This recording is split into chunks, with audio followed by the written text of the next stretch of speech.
Hi guys, thank you so much for being here. Please like and share.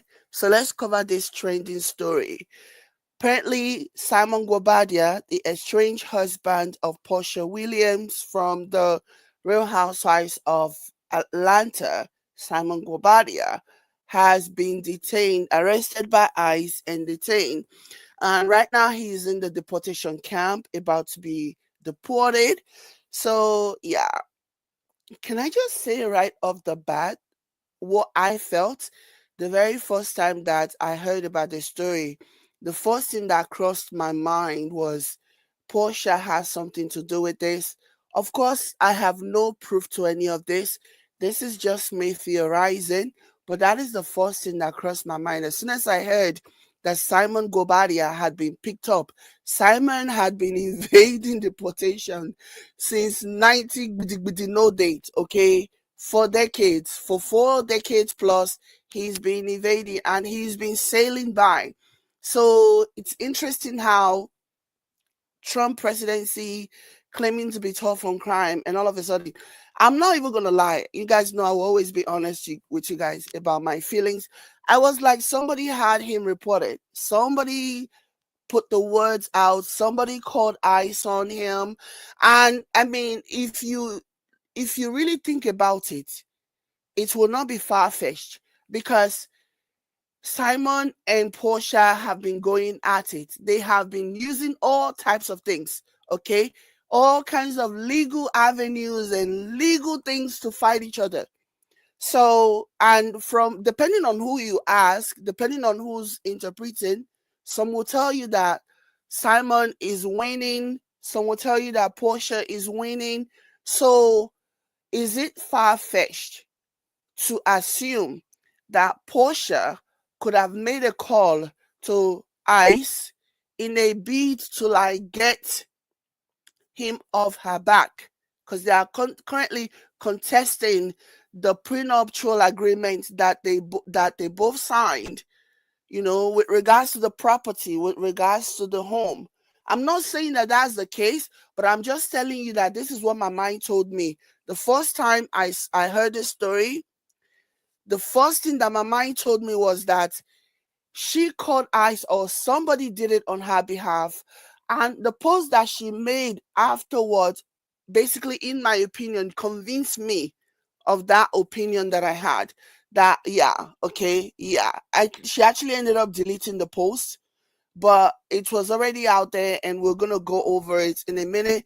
But immediately I heard about the story, my mind immediately went there. Yeah, my mind immediately went to the possibility that Porsche or somebody close to Porsche or somebody in Porsche's orbit may have contacted immigration.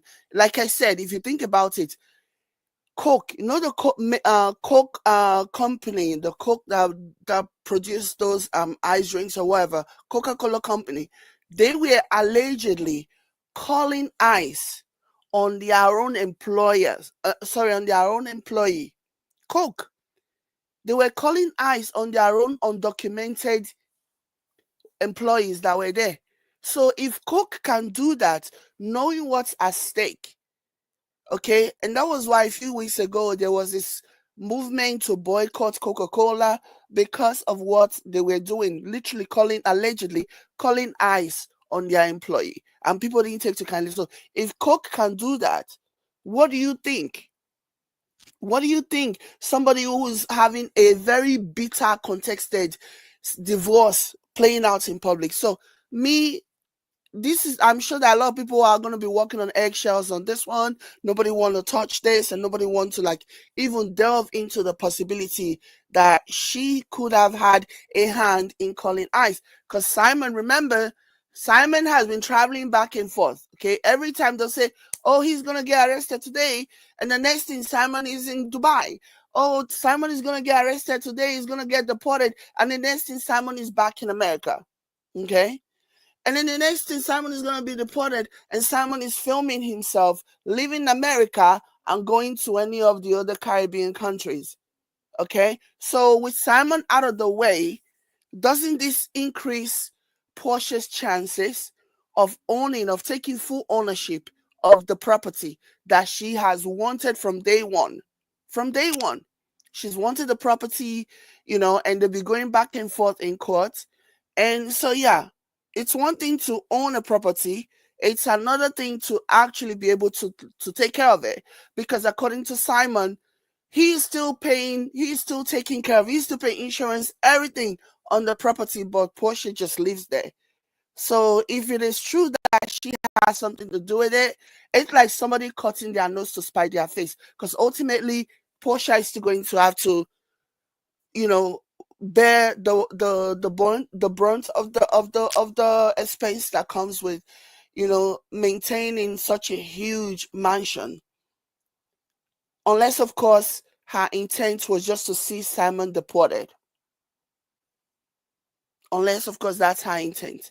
But again, all of this is just me theorizing. I'm not saying that what I'm saying is 100% true, but I am just speaking from what my mind told me as soon as I saw the post, the story that Simon had been um, arrested and he's currently in a deportation camp in Georgia. So let's go ahead and read this. Says Simon Guobadia, Atlanta businessman, evaded deportation since 1985, arrested by ICE. Arrested by ICE agents amid Trump's crackdown. I mean, if you're trying to get somebody deported, what better time to do it than this time where you have the most anti-immigrant president in history, who doesn't even necessarily need to take you to your country. If your country is not going to have you, Trump has already made agreements with other Caribbean countries and South American countries that allows them to just dump you there. Okay? Allows them to dump you in any of these South American countries that Trump has already struck a deal with. They will take you. And then once the plane lands, American plane that is coming to deport you, once the plane lands and the plane takes off after you've been dropped off in their country that is not yours, they'll put you in the hotel for like one night. This is what I'm reading though. They'll put you in the hotel in like one night. And then before you know it, they are moving you from the hotel to someplace else. Like the plan is to frustrate your life until you carry your property and go back home to your country. That's the plan. So they will do anything to frustrate your life. Don't think, oh, they deported you from America, you can be comfortable in Guatemala. No way.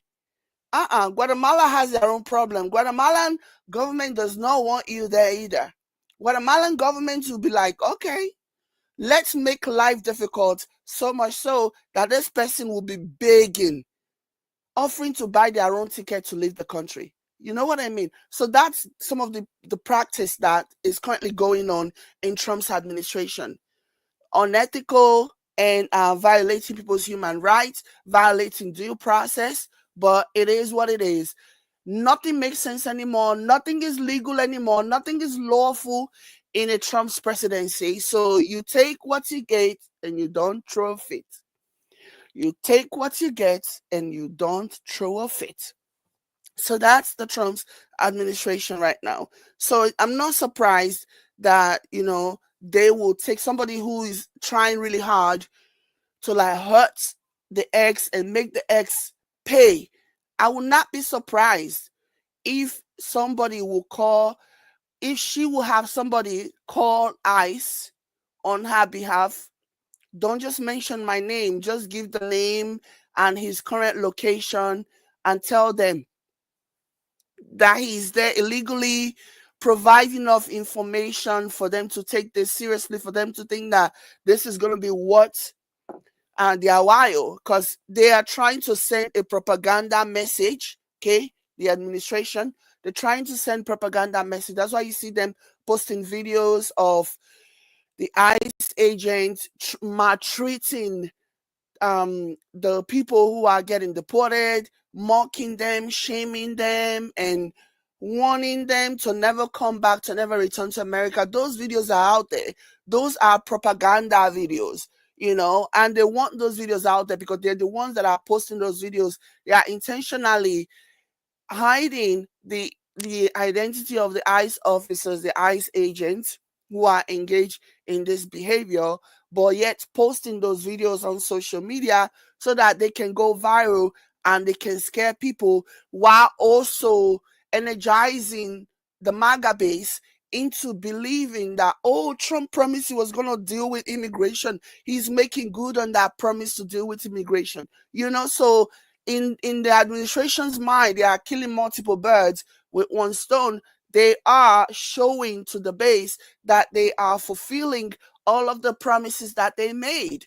Number one. And number two, they are also sending a message, a strong message to anybody, a would-be immigrant, that this place is not welcoming you anymore. You're persona non grata at this moment, and we're going to treat you with disrespect. We're going to treat you worse than we treat animals. We are not going to respect your human rights. We're going to violate everything about you. So this is the message that they are basically sending.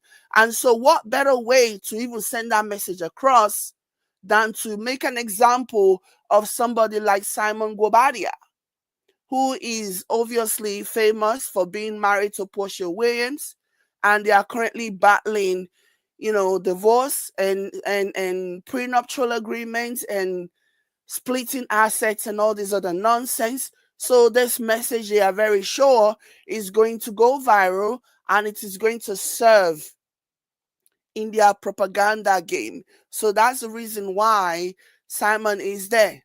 Okay. And that's the reason why I'm sure whoever it was that contacted ICE, I'm sure they would have said to him, or they would have said to them, oh, he's very famous, he's married to Porsha. And, if you want your message about anti-immigration policies to go far and wide, this is the person that you guys need to detain, so that this will go viral. And that's just what I believe in my heart. Somebody says, I won't drink another Coca-Cola product because of that. Oh, you mean when Coca-Cola allegedly were calling ICE on their own on their own employees? Like, it's so crazy. Like, it's so wild. Everybody just want to kiss the ring. It's like they've been waiting for this opportunity. It's like the quickness, okay, to which a lot of these companies folded. Companies like Facebook, companies like, Walmart, companies like Target, the quickness to which they folded and just fell in line with Trump tells me that they have been wanting to do this for the longest time. They've been wanting to do this, and Trump has just given them the opportunity, has just given them, the excuse. No pushback, nothing. Trump hadn't even said anything before. Trump hadn't even taken office before companies like Walmart started implementing implementing Trump's anti-DEI policies, doing away with all of the protections that they had for all of their DEI staff. Trump had not even taken office. He hadn't even been sworn in. As soon as Trump won the election, immediately they started doing away with it. What that told me was that they could not wait. They were tired of it, okay? And they could not wait. Maybe they found out that it was way too expensive to like push the pro DEI sentiment and policies. And so they just wanted to get rid of it. And, and so a lot of companies just fell in line. And that's the reason why, from now to the foreseeable future, Apple is the only product. And I thank God. Like, I can't remember the last time I bought, or anybody in my household bought anything that wasn't Apple. Okay, our phones, our laptop, everything is Apple. Okay, our desktop, everything Apple. And I'm so proud that we are continuing, because Apple was like, no, thank you so much, but we are going to continue to keep our plans in place to promote DEI policies, because they are useful policies. They are helpful policies. They create equity. They create job equity. So we're going to keep doing what we do. And I completely applaud Apple for doing that, because a lot of all these other companies, the quickness to which they folded, the quickness to which oh my gosh, it was weird. It was weird. I don't even think Trump was expecting that level of submission, I imagine he would have been expecting some kind of pushback, some kind of lawsuit, directed at him for his anti-DI policies, but all these companies, they just folded. Like, it is crazy. So when you really think about it, if you look at it from that perspective, it is not far-fetched to assume that either somebody who was working in favor of Porsha, you know, under Porscha's guidance, direction, or just out of the goodness of their hearts, decided that they were going to do this. This could have all just started from a conversation, from a joke, you know. I bet they probably would have been like, what if we call ice on him? That's how things usually start. Before you know it, one person is already taking it more seriously than the rest of the group. It's like you're just joking about something. You're just throwing some type of hypothetical out there, and then you're throwing something out there, and then all of a sudden, one person in the group in that conversation is already proposing, testing the hypothesis. Like, in your mind, you're like, dude, I was just joking. I didn't really mean it. But before you say all of that, before you say Jack Robinson, the person is already cooking up a plan on how to go about it to avoid being dictated. So that's how things usually start. It usually start off as a joke. Oh, I'm just kidding. It's just a prank, bro. But I promise you, if you're having such conversations with a bunch of people, there is a huge possibility that there will be at least one person who is going to take you serious. And that's where I think we are right now. But anyways, let me keep reading. I went on a tangent. Oh my gosh. Sorry. So this article continues and says, Atlanta-based Nigerian businessman Simon Guobadia has landed in a Georgia deportation camp after 4 decades of invading the immigration and custom enforcement since 1984. My gosh. Deportation camp. Now, wow. From living in a mansion, from flying wherever, whenever, to now in a deportation camp. Hey! Simon, my heart goes out to you. This is what I don't know why Simon married Porsha. I don't even understand. Because there really was nothing in it for him. He could have just continued to sail through, living his life, doing whatever it is that he's been accused of doing, if he had not decided to marry Porsha and expose himself. Like, I don't even understand. Like, I don't understand. Make it make sense to me, because this is definitely not making any sense. This man could have sailed into the sunset. Nobody would have put an eyeball on him. Nobody would have put a target on him because they don't know him. But now, on account of him marrying Porsha, he basically just turned the spotlight on himself. Like, I don't understand why people who have dirty linens are choosing to go to a very popular TV show. Like, if you see them, there's so many of them who've been to prison, who've been charged with, for example, Jen Shah, who's now serving a long sentence for committing fraud, for extorting and stealing from old people. She probably would have continued to get away with it had she not joined the show. Had she not joined Real Housewives of Salt Lake City. Jesus. Like, why can't you just, if you're bad, you're doing a bad thing, you're committing crimes, why? Like, you have a death wish or something that you feel you need to go and publicize yourself and make yourself known so that the entire world will know that, yeah, you are in. Like, seriously, this man had been doing whatever he's been doing, okay, for over 40 years. Whatever it is that they're accusing him of, he's never had one issue until he married Porsha and then he became a feature on the show. Like, what the heck? Why don't you people have sense? What happened to your sense, people? Why don't you have the common sense to not put yourself in these types of situation? Thank you so much, Joyce. Thank you for 100 stars, Joyce. I appreciate you. Thank you, Joyce. Media. Okay, so let's keep reading. So it says Atlanta-based Nigerian businessman Simon Guobadia has landed in a Georgia deportation camp after 4 decades of evading the immigration and custom enforcement since 1985. Mr. Guobadia, now 62, jacked back to the US. Wait, so is this a Nigerian blog? Is this a Nigerian blog that is using jackpa? Okay then. I didn't even know that this was a Nigerian blog. Oh.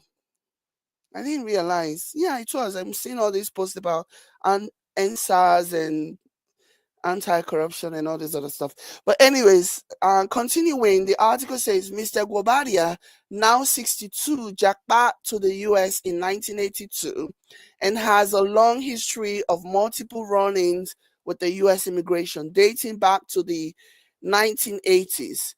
The latest was his detention at the Stewart Detention Center in Lubkin, Georgia, first reported by Us Weekly.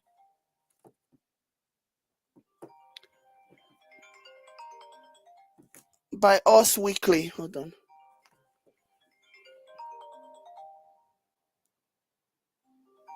Hold on, guys. Sorry about that. I thought the volume was off. Okay. Mr. Guobadia.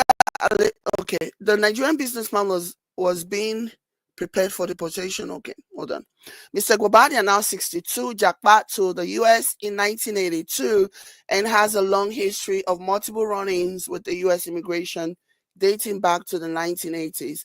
The latest was his detention at the Stewart Detention Center in Lubkin, Georgia, first reported by Us Weekly.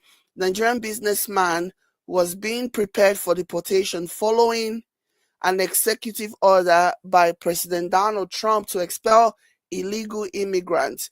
Mr. Guobadia allegedly overstayed his visa and ICE declared him deportable in 1985. People Gazette could not immediately verify whether Mr. Guobadia left the US of his own accord before he could get deported or if it was ICE that shipped him out. But he returned to the US with a work visa the following year and reportedly overstayed the visa again, per WSB TV Atlanta. The businessman, an indigene of Nigeria's Edo State, he's from my state actually. The businessman, an indigene of Nigeria's Edo State, was arrested in 1987 when he pleaded guilty to allegations of bank and credit card fraud. It was unclear how and if the case got resolved, but I'm sure the case would have been resolved. I don't know.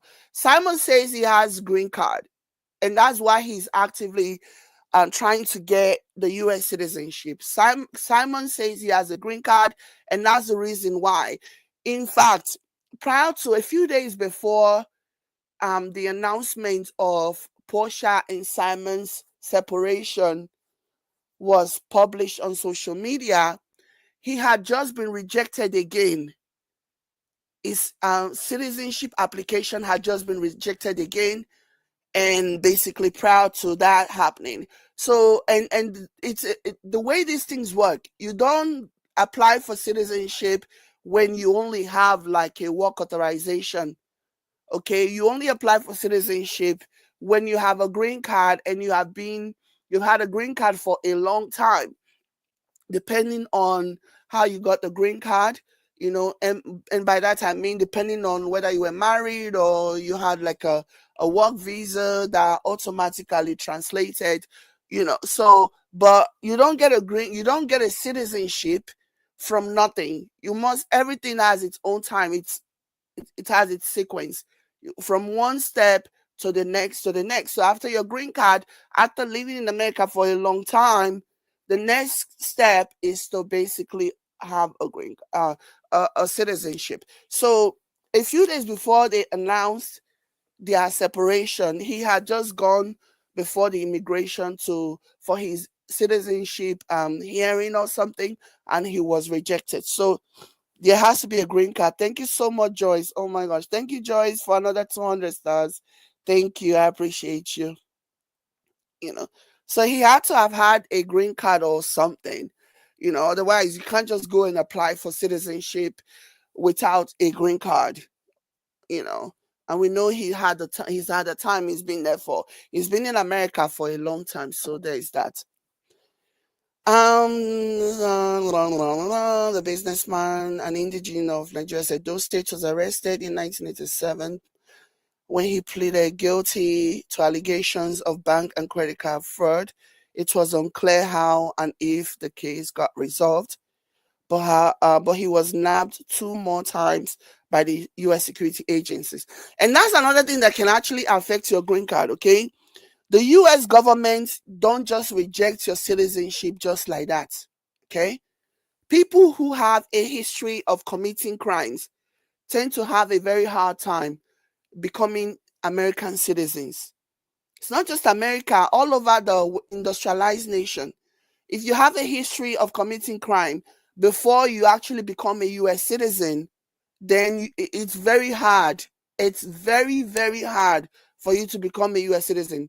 In many situations, you will just be carrying that green card everywhere, especially when you are a repeat offender, especially when it's not the first time that you have done this, and then you continue to be arrested over time. So yeah, it's gonna be hard to get a citizenship under such circumstance. So I think that's what played a role in his inability to get a citizenship. And that's the reason why when people try to say, because they don't like you, because they don't think you deserve to be here, or because they have a vendetta against you, when they try to like go and report you to ICE or report you to immigration or threaten to report you to immigration, I always just laugh at those people who are threatening those other people, because that's not how it works.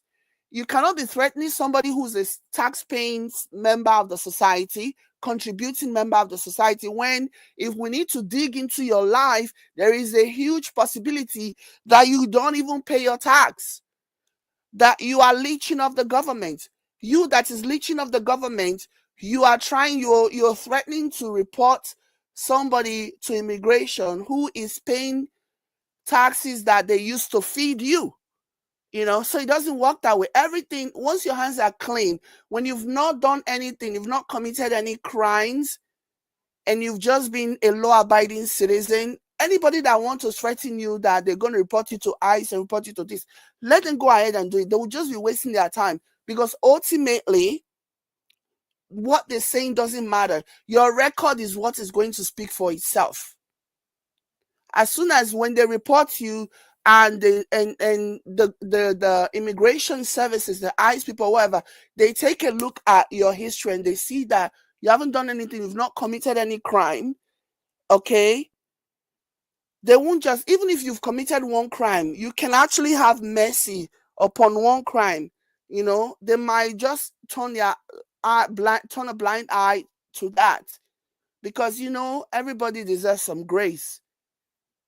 But if you're a repeat offender and you're actively pleading guilty, then it's going to be so hard for you to get your citizenship. It's going to be, if at all you get it, they will make it really hard for you to get it. That's just how that works. Anyways, let me keep reading. In 1992, Mr. Guobadia was deported and shipped. Oh, God, Simon, maybe it's time for you to go and relax. I beg. If after all this time, anyways, let me keep reading. In 1992, Mr. Guobadia was deported and shipped to his country, Nigeria, but he returned after 1 month to obtain a permanent residency status. According to the Atlanta-based news medium, federal records show that Mr. Guobadia's permanent residency status was granted under an undisclosed identity, a move that will later complicate his citizenship process.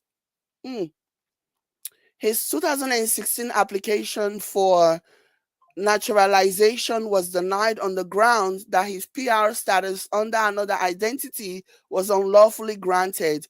All attempts to appeal the denial were unsuccessful. Again, that's another thing. Like, you know that you're carrying document that does not belong to you, or something that was unlawfully granted, and yet you have the gall to go and try to get naturalization with your full chest. Hey God.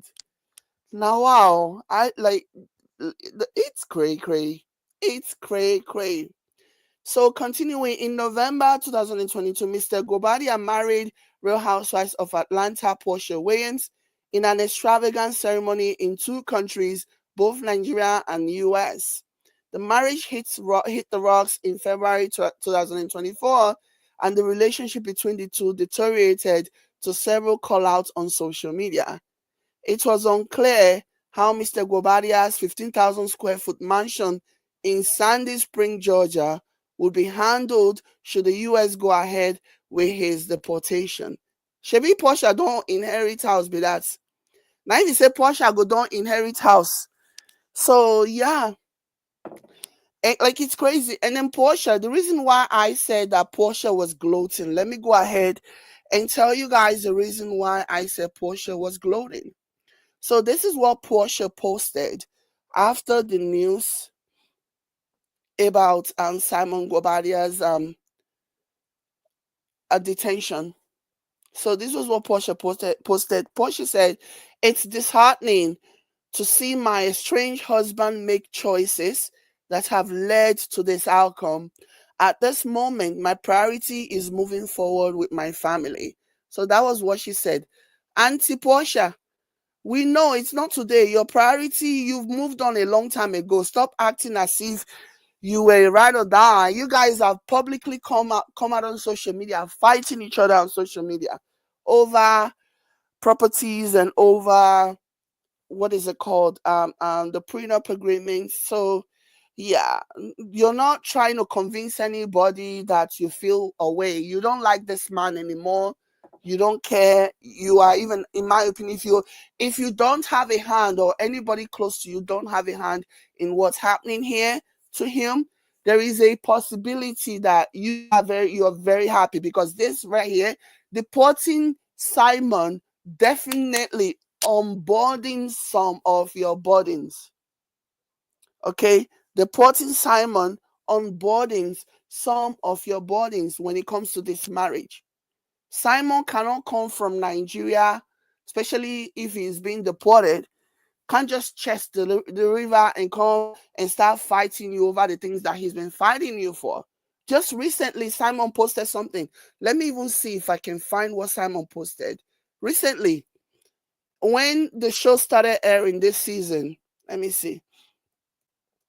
He posted something expressing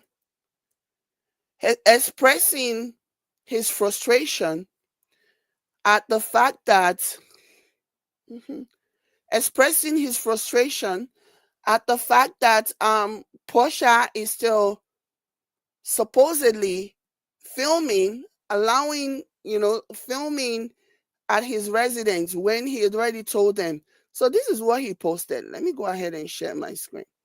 So this is what Simon posted, okay, guys? So he posted this sticker, and that's, hold on, shush, you guys can't see. Let me remove this. So this is what Simon posted. He posted a sticker that said, "Trouble sleep, Yanga go wake up." As a Nigerian person, you know what that means. Yanga is like sassy, okay? Sassy. Somebody that is sassy, somebody that is like fierce or whatever, sassy. Somebody that like thinks a lot about themselves. So that's basically what he's saying, that trouble sleep. We say this a lot in Nigeria. We say, so, trouble they sleep, Yanga go wake 'em. So trouble is asleep, but sassy is going to wake it up. Meaning it can be a good thing.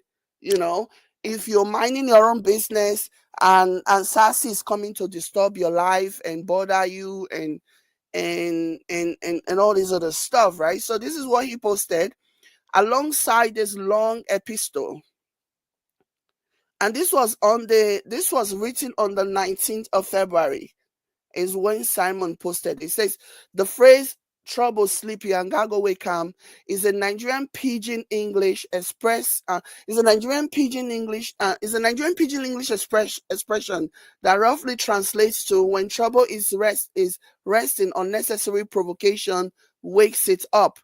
I'm reminded of this fella Anikulapo's 1972 song, a classic from the Nigerian Afrobeat pioneer, known for his politically charged music that called out corruption, oppression, and abuse of power.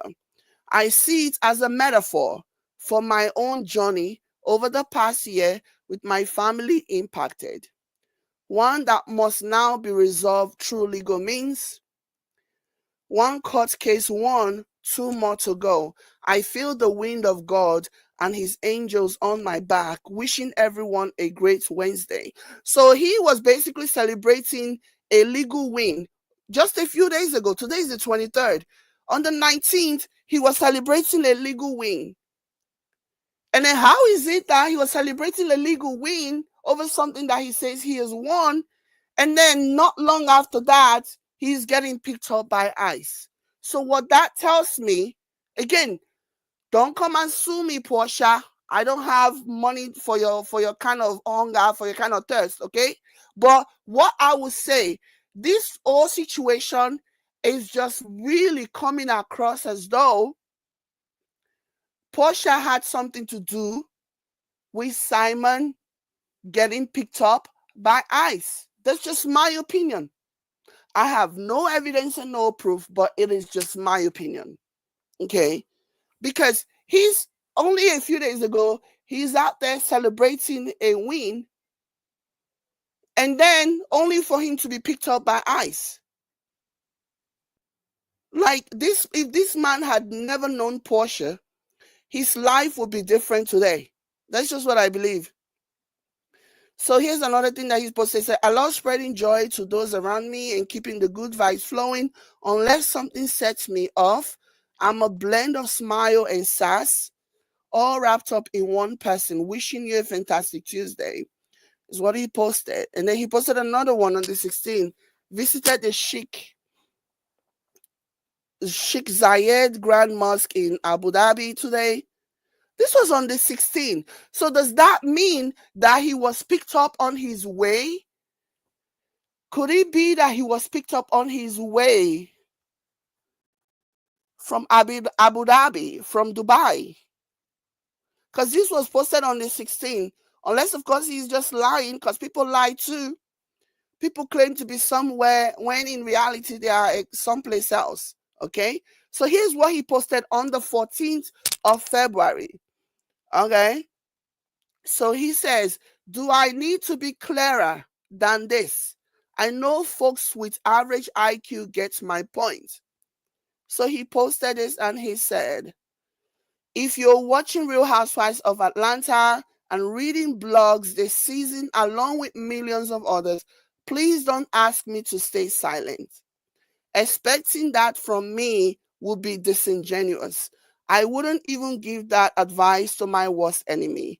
God bless. So this is again what he posted, clearly expressing his dissatisfaction at what was playing out on the show. Okay? At what was playing out on the show. And yeah. And then not long after that come words that he's been picked up. So I mean, make of this what you will. My opinion on this is that maybe not Porsha directly, maybe she didn't directly instruct, maybe she may have said something in passing, wink, wink, wink, you know, accidentally throw some information with regards to where he might be, wink, wink, wink, or whatever, to like basically give information. I don't know. But all of this is making me give the whole situation a side eye. All of this is just like it's coming off as though somebody contacted eyes. But that's just my opinion. But anyways, thank you guys so much for being here. Thank you so much, Joyce, for the stars. I appreciate you. Thank you, thank you, thank you, everyone. Please hit the like button, guys. Hit the like button and also share this video. Thank you, thank you, thank you. I hope you have an amazing rest of your day. I'm coming right back. I wanted to really drop this one here because this is just like, wow. When I first saw this story, I was like, wait, I need to wait a little bit. It's a website that I like, that I usually get my information from, that I trust people. If people is posting it, is when I will take it seriously. But yeah, we have to wait and see what happens to Simon. Maybe his lawyers are already on it, and I hope they are. I don't know. Maybe this is his karma. I don't know what's going on, but I do wish all the parties involved well, and I will keep you guys posted on this story as more becomes available. Thank you guys so much. Like, share. I will catch you later. Bye.